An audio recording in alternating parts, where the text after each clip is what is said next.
আজকে দুপুরে খাওয়া দাওয়া শেষ করে বের হয়ে যাই ঘুরতে। আসলে যেহেতু দুপুরে খাওয়া দাওয়া করে বের হয়েছি, এতে সেহেতু পেটে তেমন একটা ক্ষুধা নেই বললেই চলে আর কি। তো যাই হোক, চা কফি খাবো সেই জায়গা থেকে সেই নিয়ত করেই বের হয়েছিলাম। তো ফাইনালি রাস্তা দিয়ে চলতে চলতে আমার কাছে বাদশা ভাইয়ের 48 প্রকারের চায়ের দোকান চোখে পড়ে, লেখাটা চোখে পড়ে। তো আমরা হোন্ডা দিয়ে যেহেতু জার্নি করতেছি, সেই জায়গা থেকে অনেকটা দূরে চলে যাই।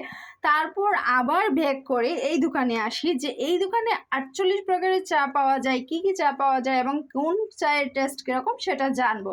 যেহেতু দুপুরে খাওয়া দাওয়া করে বের হয়েছিলাম, পেটে একেবারেই ক্ষুধা ছিল না, জায়গা ছিল না। জাস্ট 48 প্রকার চা তো আর খেতে পারবো না, এক দুইটা চা টেস্ট করতে পারবো।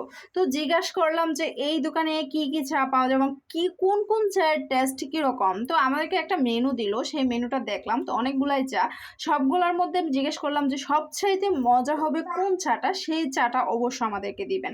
তো যাই হোক, উনি বলতেছিল যে নবাবী একটা চা আছে, সেই চাটা অনেক মজা হয় এই দোকানের। তো এই চাটা খাওয়ার জন্য মানে উনি নিজে থেকেই বলতেছে আর কি। তো আমি ভাবলাম ঠিক আছে, সেই চাটাই আমাদেরকে দেন এবং আমি বানানোটা দেখবো কিভাবে বানান। তো ওই বানানোর ভিডিওটা আমি আপনাদের সাথে পরবর্তীতে আবারও শেয়ার করব। এখন জাস্ট আমি এখানে যে বিভিন্ন প্রকারের মানে মেনু রয়েছে, কোন চায়ের কি দাম, স্পেশালিটি কোন চাটা বেশি মজা, সেগুলোর মেনুতে লেখা আছে ভালো করে। তো যাই হোক, এই বাদশা ভাইয়ের চায়ের দোকান মানে বিভিন্ন শাখায় আছে, এটা একটা শাখা গাজীপুরে। তো আরও অন্যান্য শাখা আছে এয়ারপোর্ট, মানে বিভিন্ন জায়গায়, চট্টগ্রামে এয়ারপোর্টে অনেক অনেক শাখা আছে। যাই হোক, আমি আপনাদেরকে জাস্ট শেয়ার করতে পারলাম না, কারণ আমি অনেক ভুলেই গিয়েছি আর কি।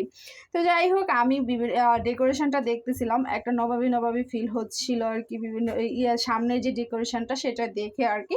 তো নবাবী চাটার মধ্যে বাদামের ফ্লেভার ছিল বেশি, বাদামি বাদামি একটা ফ্লেভার ছিল আর কি, চায়ের যে টেস্টটা সেটা আর কি আমি বলতেছি। তো আমার কাছে ভালোই লাগছে, একেবারে যে খারাপ লাগছে তা না, তবে হ্যাঁ চায়ের টেস্টটা মোটামুটি ভালো ছিল, বাদামের ফ্লেভারটা বেশি ছিল আর কি। হ্যাঁ, যাই হোক, খুব ভালো লাগছে। আমি আবারও যাব এখানে এই নবাবী চায়ের পরিবর্তে অন্য একটা চা খাওয়ার জন্য আর কি। যেহেতু 48 প্রকারের চা একদিনে খেতে পারবো না, বিভিন্ন দিনে এক এক দিনে এক একটা খেতে হবে, বা এক দুইটা খাওয়া যাবে এরকম আর কি, যদি পেটে জায়গা থাকে আর কি। তো ভাত খাওয়ার পর তেমন একটা ভালো লাগে না, তবে একটা চা হইলে ভালো লাগে আর কি। আজ এই পর্যন্তই, সবাই ভালো থাকবেন এবং কমেন্টসে জানাবেন কেমন হয়েছে।